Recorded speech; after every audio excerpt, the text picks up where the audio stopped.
Okay, so there is a community event that's happening right now where the moderation teams and the development teams of Carnival Hunt have asked to have opinions from the community about where they think that the skill check needs to be changed or if it needs to be changed at all. And so I took the liberty of making this video to explain how I think it should be changed to not only better serve the game's themes, but also add some more interesting gameplay dynamics that would both serve the bunny as well as making more interesting situations for the magician.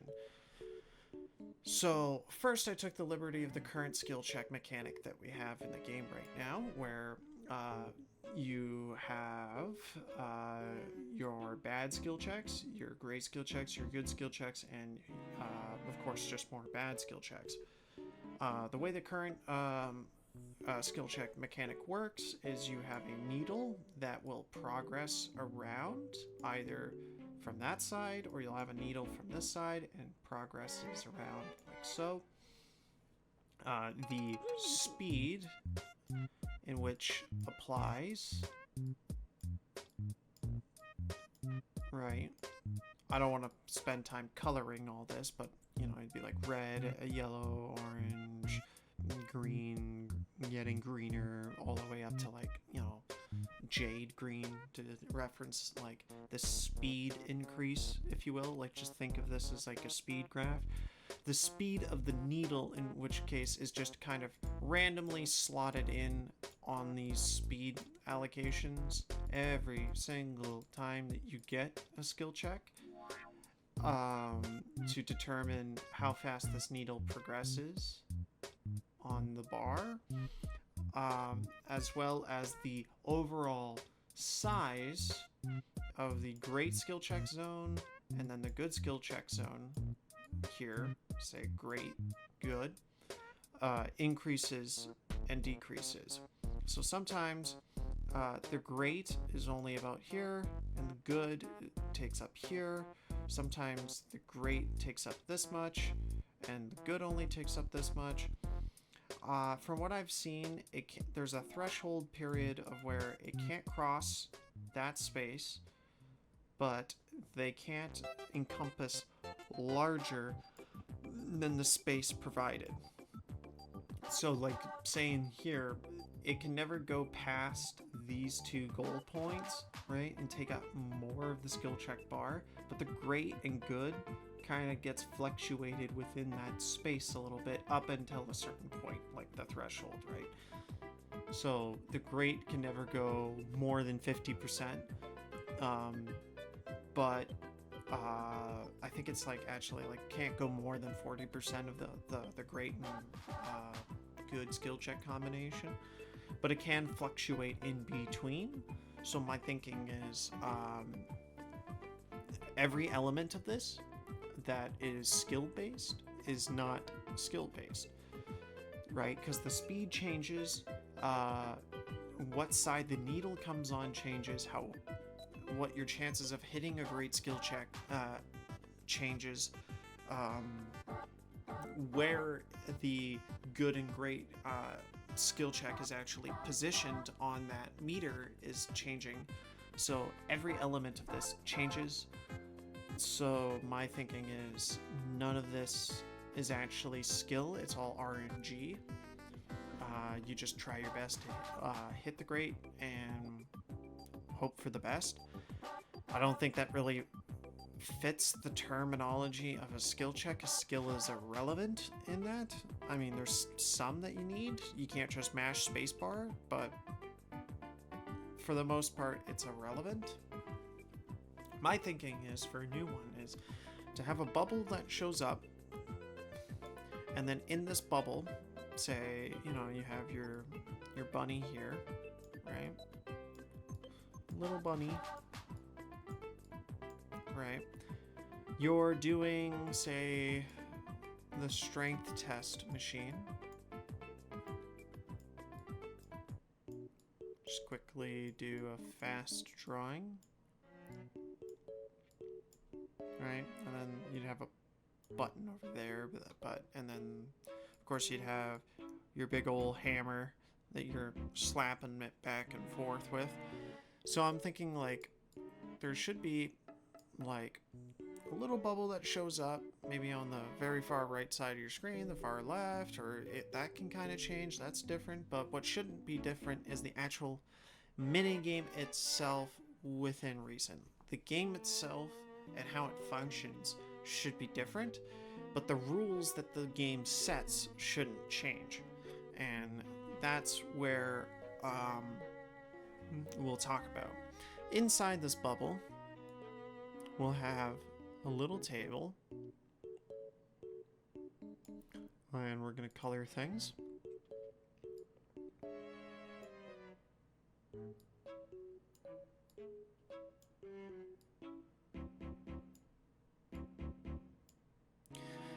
Just so that it kind of fits the same logic as this group skill check.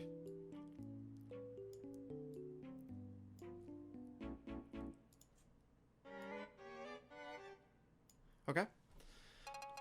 And essentially speaking, the moles, there'll be 6 always holes that never spawn a mole, right? But which one of the 6 is always random and it's always different. These holes, if you ever hit, it counts as a miss, and then the way I think it should work is it should kick you off the hammer mini game and prevent you from restarting the hammer mini game for a little bit while also giving information to the magician, right? I think that's fair. You should be punished if you mess up the mini game. But if you get a green right here, these two, that it should progress at the normal amount that the normal good skill check in the current game right now does, and that's great.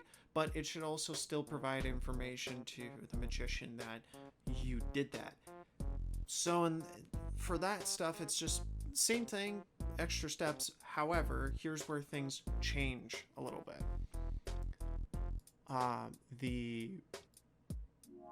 great skill check down here, or the one mole that comes up, if you hit that mole, then it provides no information to the magician that you've hit it, because you did the absolute perfect play of that mini game. So in all of the counts of words, you did the hardest requirement of that task the game is asking you to do, and you did it successfully.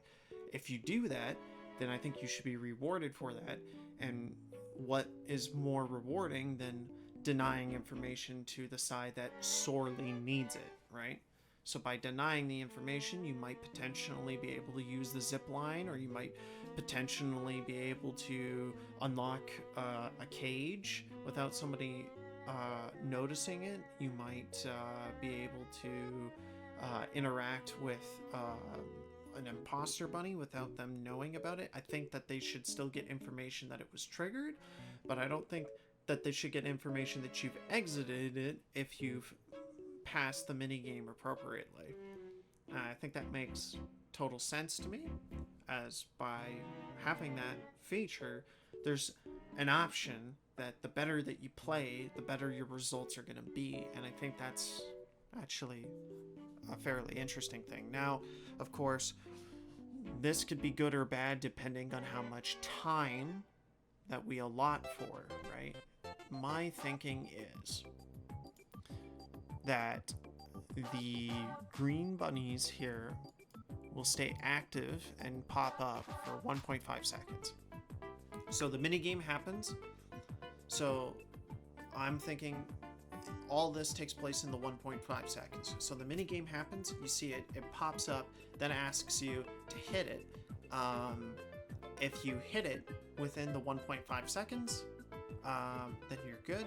But if you miss it, then it counts it as a bad, stuns you, kicks you off, can't use it again. information is given to the magician, and you're in a really bad spot, right? So it helps the magician that way because it forces you to actually be good at that mini game, and if you're not, well, then you get punished for it. I think that's fair. Then the great skill checks, I think we should slash it by 1/3 and say that great skill checks are only active for 1 second. Which this sounds like this is a lot of time, but keep in mind there are 3 factors to consider here. The first is the human reactionary time, which is, I think, 3 milliseconds is the average human's ability to react to something. And that's presuming that you're not distracted, you're not interrupted, you're not confused about the situation, right? You're paying attention. This is the only task that you're doing. Then 3 milliseconds, right?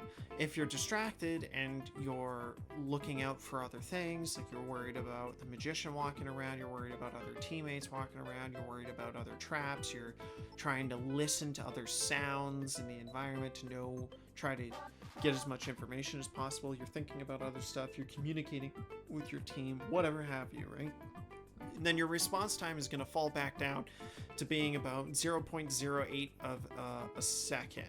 So with all that said in mind, about half the first second is going to require your time to realize the minigame has happened and to react. So you only have about a half a second, realistically, to actually hit something. Now, having a full second for the good ones is more than fair, in my opinion, because it's still enough time for you to reasonably hit the good ones. However, if you only have half a second to react and hit under those circumstances a great one, then the great one is still pretty difficult to actually hit, but if you hit it and can hit it consistently, you should be rewarded for it. And this is just one way I was thinking about doing that. Now, this explains the entire minigame. How are you going to actually hit it, right? How does that work? Well, I'm thinking the minigame comes up and it replaces keys. So we're going to basically write out each hole, like starting from like top left down to bottom right as each key. So W, A, D, Q, E, R, S, C, and F. Just as a quick example, right? Just to like explain. So in this example, W, A, and E are the correct keys. And essentially, if you hit E at the correct time, when this pops up and you notice that it's here and you hit E, then you get the great skill check bonuses. Right? Doesn't fuck with your mouse, because I'm thinking leaving the mouse untouched will allow you to still look around and still take a look of stuff.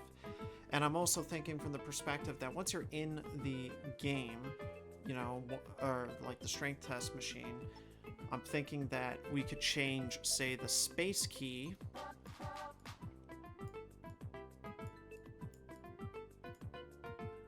boss. Sorry. Change the space key to kick yourself off the game when you don't want to, so you can still run around and drop the game if you didn't want to, and it all works. And I think the space key would be fine because it's where your thumb should just be naturally resting on that key anyways while you're on this game. So since it's not really doing anything and your other index or your other fingers are still controlling whether or not you play the game, you can always just like roll your hand to hit the space to jump off if you need to when you see something, which I think is fine. And I think that this mechanic would be far more in themed for Carnival Hunt, and would be far more interesting to play and would reward skill more, but it also punishes the bunnies more than the current system. So it's more rewarding but more punishing. So magician could possibly get more information or get none at all. So it's more random for them, which I think fits with the overall theme of how they want the progression of the level base to be anyways. This could be really bad of a change too, and I totally acknowledge that. But I don't know, this is just like one spitball idea I had that I thought would be pretty interesting. So yeah, let me know what you guys think.